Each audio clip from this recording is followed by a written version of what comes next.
प्रभु यीशु मसीह के मधुर और सामर्थ्य नाम में आपको जय मसीह की। Praise the Lord and good morning. Daily Bible संदेश में आपका हार्दिक स्वागत है।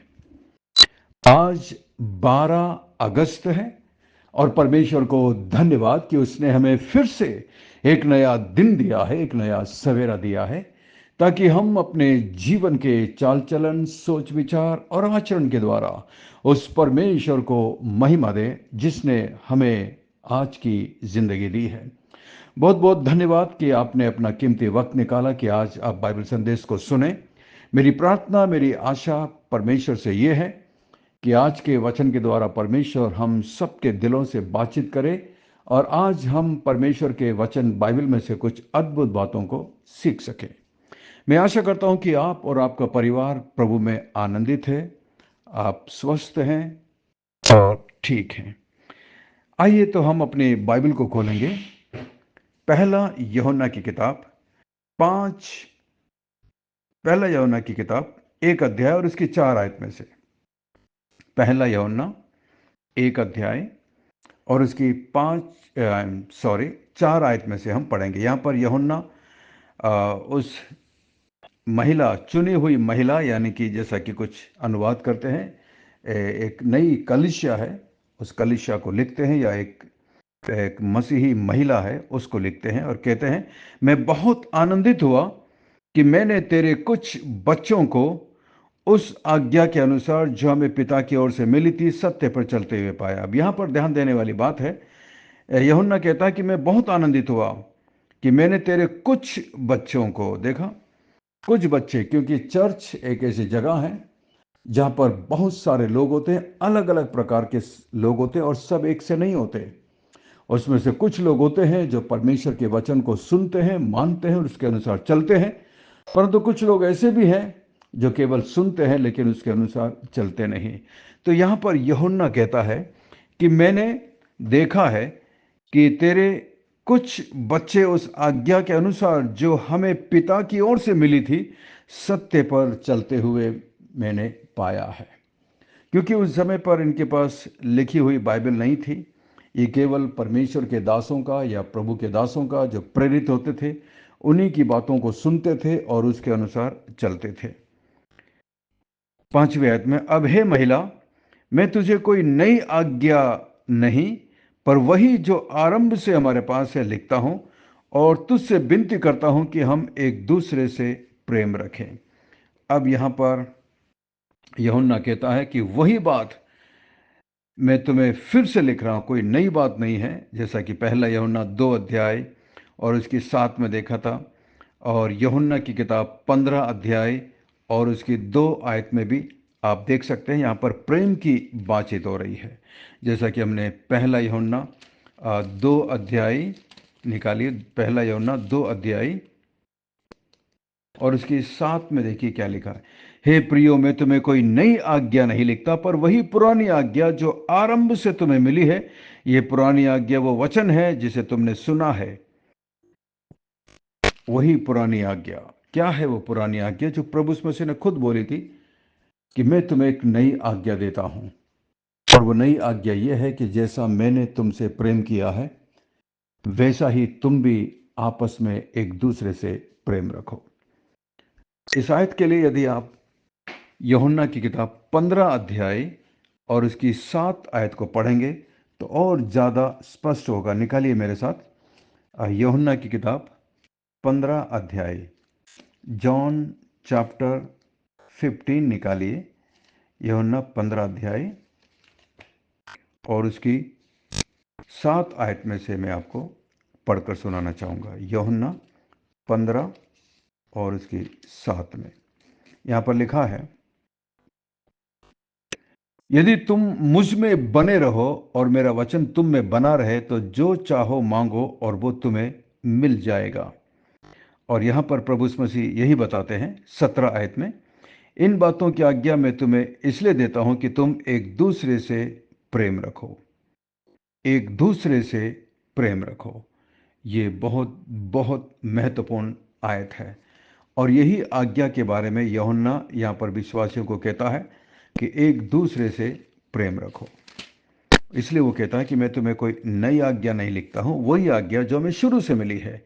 शुरू से यानी कि प्रभु मसीह ने शुरू से ही इस बात को बताया है और इसी बात का प्रचार प्रभु के प्रेरित भी करते आए हैं। इसीलिए यूहन्ना कहता है कि मैं तुम्हें कोई नई आज्ञा नहीं लिखता, लेकिन यही लिखता हूं कि एक दूसरे से प्रेम रखो। ये मसीहत की फाउंडेशन है, नींव है, मूल शिक्षा है मसीहत का। मसीहत में यदि प्रेम नहीं है तो सब कुछ व्यर्थ है, सब कुछ बेकार है। इसीलिए प्रभु मसीह ने कहा मैं तुम्हें नई आज्ञा देता हूं। पुराने नियम में 10 आज्ञाएं हैं, लेकिन यहां पर एक नई आज्ञा। पुराने नियम में यहां तक कि यह भी है कि तू प्रभु अपने परमेश्वर से, अपने पूरे दिल से, अपने पूरे मन से, अपनी पूरी शक्ति से प्रेम रखना। लेकिन नया नियम में आकर प्रभु मसीह कहते हैं कि मैं तुम्हें एक नई आज्ञा देता हूं। वास्तव में नई आज्ञा, और नई आज्ञा का मतलब क्या है? प्रभु मसीह कहते हैं जैसा मैंने तुमसे प्रेम रखा है अब तुम वैसा प्रेम करो। तो प्रभु मसीह ने हमसे कैसा प्रेम किया? जब हम पापी थे उसने हमसे प्रेम किया और हमारे लिए क्रूस के ऊपर अपना जीवन बलिदान कर दिया। ऐसा प्रेम हमें एक दूसरे से रखने की आवश्यकता है।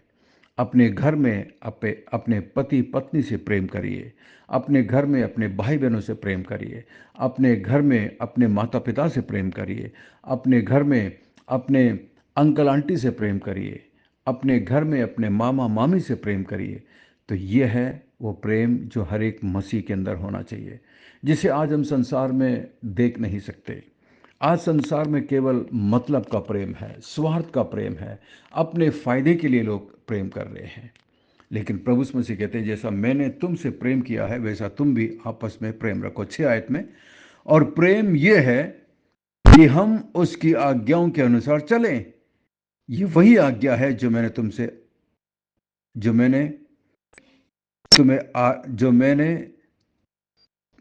जो तुमने आरंभ से सुनी है और तुम्हें उस पर चलना भी चाहिए। तो प्रेम का मतलब, यदि हम प्रभु से प्रेम करते हैं तो इसका मतलब है हम उसकी आज्ञाओं को मानेंगे। यदि आप बोलते हैं कि मैं प्रभु से प्रेम करता हूं परंतु उसकी आज्ञा पर नहीं चलते तो ये प्रेम झूठा है। ये प्रेम केवल दिखावापना है, पाखंडीपना है। तो इसलिए यदि मैं आपसे पूछूं क्या आप यीशु मसीह से प्यार करते हैं, आप बोलेंगे जी हाँ मैं बहुत प्यार करता हूं। अब दूसरा सवाल ये है, क्या आप उसकी आज्ञाओं को मानते हैं? यदि आप उसकी आज्ञाओं को नहीं मानते तो आप यीशु मसीह से प्रेम नहीं करते। आप यीशु मसीह के प्रति अपना प्रेम दिखाना चाहते हैं, कैसे दिखा सकते हैं? उसकी आज्ञाओं का पालन करके। तभी हम जान सकते हैं कि आप सचमुच में यीशु मसीह से प्रेम करते हैं और उसकी आज्ञाओं पर चलते हैं। 7वीं आयत में, क्योंकि बहुत से ऐसे भरमाने वाले जगत में निकल आए हैं जो ये नहीं मानते कि यीशु मसीह शरीर में रोकर आया। भरमाने वाला और मसीह विरोधी यही है। यहाँ पर साफ साफ यूहन्ना बताता है कि ऐसे लोग हैं, यहाँ तक कि मसीह विरोधी और धोखा देने वाले लोग हैं, झूठे शिक्षक हैं, झूठे प्रचारक हैं, झूठे भविष्यद्वक्ता हैं। ये धोखा देते हैं क्योंकि ये लोग संसार में पाए जाते हैं, ये लोग संसार में अभी हैं और इन्हीं की वजह से मसीहत बदनाम है। और इन्हीं के लिए कहा गया है 8वीं आयत में, अपने विषय में चौकस रहो कि जो परिश्रम हमने तुम्हारे बीच में किया है तुम उसे गंवा ना दो वरन उसका पूरा प्रतिफल पाओ। अपने विषय में चौकस रहो। जो परिश्रम हमने किया है, यूहन्ना कहता है हमने तुम्हें जो परमेश्वर का मार्ग बताया, जो शिक्षा दी है, इसलिए आप लोग सावधान रहो ताकि हमारा परिश्रम व्यर्थ ना हो जाए। आप झूठे शिक्षकों के पीछे चलना पड़े। झूठे शिक्षक आज चारों तरफ निकल पड़े हैं और आपको और मुझे सावधान रहना है। आपको कैसे मालूम कि मैं झूठा प्रचारक नहीं हूं? कैसे मालूम? आप में से बहुत सारे लोग तो मुझसे कभी मिले भी नहीं, लेकिन आप मुझे परख सकते हैं परमेश्वर के वचन के द्वारा। झूठे प्रचारक लोगों के बारे में एक मुख्य बात यह होगी कि वो परमेश्वर के वचन से कभी बात नहीं करेंगे, परमेश्वर के वचन का गलत अनुवाद करेंगे, परमेश्वर के वचन का गलत अर्थ निकालेंगे, जैसा कि आज बहुत सारे लोग निकालते हैं। पुराने नियम में जो बातें परमेश्वर ने इजरायलियों से बोली, जो बातें मूसा से बोली, उन बातों को आज ये लोग बोलते हैं और उसके अनुसार चलने के लिए बोलते हैं। जिस तरह परमेश्वर ने इजराइल से प्रतिज्ञा की थी, यदि तू पानी में होकर चले तो वह तुझे डुबा नहीं पाएगी, यदि तू आग में होकर चले तो वह तुझे जला नहीं पाएगी। ये कुछ प्रतिज्ञा है जो परमेश्वर ने अपने लोगों को, इसराइलियों को दिया था, और उसके पीछे एक मतलब था, एक अर्थ था, एक प्रतीकात्मक था, एक सिंबॉलिक तरीके से परमेश्वर उनसे बातचीत कर रहा था।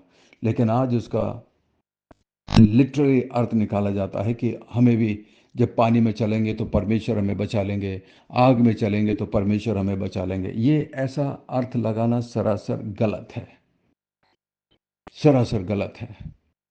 इसलिए बाइबल का सही अनुवाद करना सीखिए, बाइबल का सही मतलब निकालना सीखिए। परमेश्वर के वचन को समय के साथ, उस माहौल के साथ, उस परिस्थिति के साथ अनुवाद करिएगा, तो आप कभी भी गलत नहीं हो पाएंगे। और आज बहुत सारे झूठे शिक्षक निकल पड़े हैं जो परमेश्वर के वचन का गलत अर्थ निकालते हैं, गलत डॉक्ट्रिन्स निकालते हैं। याद रखिए, कोई भी डॉक्ट्रिन या कोई भी बाइबल का सिद्धांत केवल एक किताब से नहीं बनता, केवल एक व्यक्ति के बोलने से नहीं बनता। वो शिक्षा पूरी बाइबल में मिलना चाहिए, तब जाकर के आप उसको यकीन मान सकते हैं कि इसका मतलब ये है। केवल एक आयत को पढ़कर, एक आयत को उठा करके उसका गलत अर्थ निकालना, ये सही नहीं है। इसलिए सावधान रहिएगा कि बहुत सारे ऐसे भरमाने वाले जगत में निकल आए हैं जो ये मानते नहीं है कि यीशु मसीह शरीर में होकर के आया। भरमाने वाला और मसीह विरोधी यही है, जैसा कि पहले भी यूहन्ना ने बताया। ऐसे बहुत सारे लोग उसके ज़माने में थे जो मानते नहीं थे कि यीशु मसीह शरीर में होकर के आया है, और वे लोग झूठी शिक्षा प्रभु यीशु मसीह के बारे में भी फैला रहे थे। और आज भी है, बहुत सारी झूठी शिक्षा यीशु मसीह के बारे में लोग फैलाते हैं। आपको और मुझे परमेश्वर के वचन को पढ़ना है और हमें सावधान रहना है। आइए हम प्रार्थना करें। स्वर्ग में विराजमान जीवित और जिंदा परमेश्वर, अनुग्रहकारी दयालु पिता, विलंब से कोप करने वाले अति करुणामय परमेश्वर, धन्यवाद धन्यवाद धन्यवाद। आपके पवित्र वचन के लिए धन्यवाद, आपकी पवित्र आत्मा के लिए धन्यवाद। धन्यवाद प्रभु, हमें सिखाने के लिए, धन्यवाद हमसे बातचीत करने के लिए। मैं प्रार्थना करता हूं प्रभु, इस वक्त मेरे साथ मेरे जितने भी मसीही भाई बहन जो इस संदेश को सुन रहे हैं, जो मेरे साथ इस वक्त प्रार्थना में झुके हुए हैं प्रभु जी, हम सब मिलकर आपके अनुग्रह के सिंहासन के नज़दीक आते हैं, आपसे विनती करते हैं प्रभु जी कि कृपया मेरे भाई मेरी बहन जो इस वक्त प्रार्थना कर रही हैं प्रभु जी, मैं नहीं जानता उनकी आवश्यकता क्या है, लेकिन आप उनकी आवश्यकताओं को जानते हैं प्रभु, आप उनकी परेशानी को जानते हैं प्रभु जी। आप उन पर अनुग्रह करना, आप उन पर दया करना प्रभु जी। जो लोग इस वक्त बीमारी के बिस्तर पर हैं प्रभु जी, आप उन पर अनुग्रह और दया करना मान परमेश्वर। मैं विशेष प्रार्थना करता हूँ भाई अंकित की वाइफ जूही सोलोमन के लिए मैं प्रार्थना करता हूं प्रभु, जिनका सर्जरी हुआ है, ऑपरेशन हुआ है मान परमेश्वर पत्री के लिए। मैं प्रार्थना करता हूं कि आप अपने हाथों को बढ़ाकर उन्हें छूकर पूरे तरीके से चंगाई देना, स्वस्थ करना मान परमेश्वर। और भाई ललित के लिए भी हम प्रार्थना करते हैं, उन पर भी आपकी दया और आपका अनुग्रह निरंतर बना रहे प्रभु। और मैं प्रार्थना करता हूं मान परमेश्वर, इस ग्रुप में मेरे जितने भी मसीह भाई बहन हैं प्रभु जी, मैं प्रार्थना करता हूं सिस्टर दमयंती के लिए प्रभु जी, आपका अनुग्रह, आपकी दया उनके परिवार पर निरंतर बनी रहे मान परमेश्वर। आप दयालु हैं, आप सर्वशक्तिमान हैं, आप प्रार्थना के सुनने वाले परमेश्वर हैं प्रभु जी। मैं प्रार्थना करता हूँ सिस्टर बीना लॉन्गमैन के लिए मान परमेश्वर, उनके बच्चे के लिए मैं प्रार्थना करता हूँ, एलिस के लिए और एर्नेस्ट के लिए मैं प्रार्थना करता हूँ प्रभु जी, आपकी योजना उनके जीवन में पूरी हो सके। आप दयालु हैं प्रभु, आप अनुग्रहकारी हैं, प्रार्थना के सुनने वाले परमेश्वर हैं। धन्यवाद धन्यवाद धन्यवाद प्रभु। मैं प्रार्थना करता हूँ हमारे चर्च के बाबा के लिए प्रभु जी, जो मान प्रभु कल भी बता रहे थे कि उनकी तबीयत ठीक नहीं है प्रभु जी। उनकी इस उम्र में भी वो चर्च में आते हैं प्रभु, इतनी दूर से अपने आप उन पर अनुग्रह और दया करिए मान परमेश्वर। महान प्रभु उन्हें आशीष देना, अनुग्रह करना महान परमेश्वर। और मैं विशेष प्रार्थना करता हूँ आगरा की सेवकाई के लिए प्रभु जी। महान परमेश्वर, जो भविष्य आपने हमारे लिए रखा है, जो योजना आपने यहाँ पर इमैनुअल मिनिस्ट्री के लिए रखा है प्रभु, वो पूरा हो सके। हर प्रकार की रुकावट को, शैतान की चाल को तो महान परमेश्वर इस सेवकाई से दूर करना महान परमेश्वर। मैं विशेष प्रार्थना करता हूँ महान परमेश्वर इमैनुअल मिनिस्ट्री के लिए महान परमेश्वर, जिसमें बिशप डॉक्टर शामिल थॉमस के लिए मैं विशेष प्रार्थना करता हूँ। आपके अनुग्रह का हाथ उनके सिर पर रहे प्रभु जी। हर एक विरोध करने वाली आत्मा, हर एक चुगली करने वाली आत्मा, हर एक गलत और दुष्ट लोगों से आप हमारे बिशप की रक्षा और मदद करना प्रभु जी। और जो भी वो डिसीजन लेते हैं उसमें प्रभु तेरी पवित्र आत्मा की अगुवाई हो सके। जो जिम्मेदारी आपने उनके कंधों पर रखी है उसको चलाने के लिए प्रभु जी आप उन्हें बुद्धि और ज्ञान देना। उनके परिवार के लिए मैं प्रार्थना करता हूँ प्रभु। उनके परिवार में उनकी पत्नी और दोनों बच्चों को आप बहुत आशीष देना, अपनी महिमा के लिए इस्तेमाल करना मान परमेश्वर। और मैं प्रार्थना करता हूँ स्टीवन के लिए प्रभु जी और उनकी पत्नी के लिए, उन्हें भी आप आशीष देना, बरकत देना मान परमेश्वर। मैं प्रार्थना करता हूँ प्रभु जी मेरे सारे जो बचपन के दोस्त हैं प्रभु, जो अलग अलग जगह आपकी सेवा कर रहे हैं, गॉड्स ऑर्फन आर्मी में मान परमेश्वर, आप उन सब की सहायता और मदद करना। राजस्थान के अलग अलग जगहों पर जो प्रभु सेवा हो रही है मान परमेश्वर, इमैनुअल सेवकाई के द्वारा, इमैनुअल मिनिस्ट्री के द्वारा, उन सब जगह प्रभु तेरे स्वर्गदूतों का पहरा देना मान परमेश्वर। कोई भी दुष्ट और शैतानी शक्ति उनके खिलाफ काम ना करे प्रभु जी। और यदि काम भी करती है तो प्रभु जी वो हार सके मान परमेश्वर, और वो डर करके जा सके मान परमेश्वर, पराजित हो सके प्रभु जी। और तेरे सेवक लोग एक विजय और जयवंत जीवन जी सके। धन्यवाद, धन्यवाद प्रभु। हमारी विनती प्रार्थना को सुनकर जवाब देने के लिए धन्यवाद।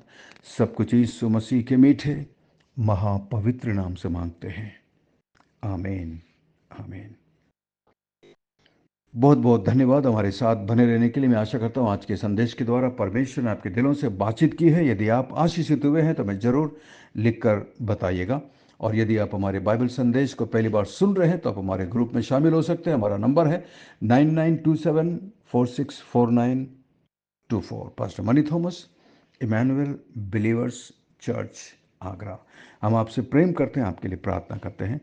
अंत में एक सवाल है, 6 आयत को पढ़कर बताइएगा कि प्रेम का मतलब क्या है। प्रभु यीशु मसीह से और एक दूसरे से प्रेम करने का मतलब क्या है, 6 आयत को पढ़कर बताइएगा। परमेश्वर आपको बहुत बहुत आशीष दे। थैंक यू, धन्यवाद। God bless you, we love you, have a great day and take care of yourself. अपना ख्याल रखिएगा।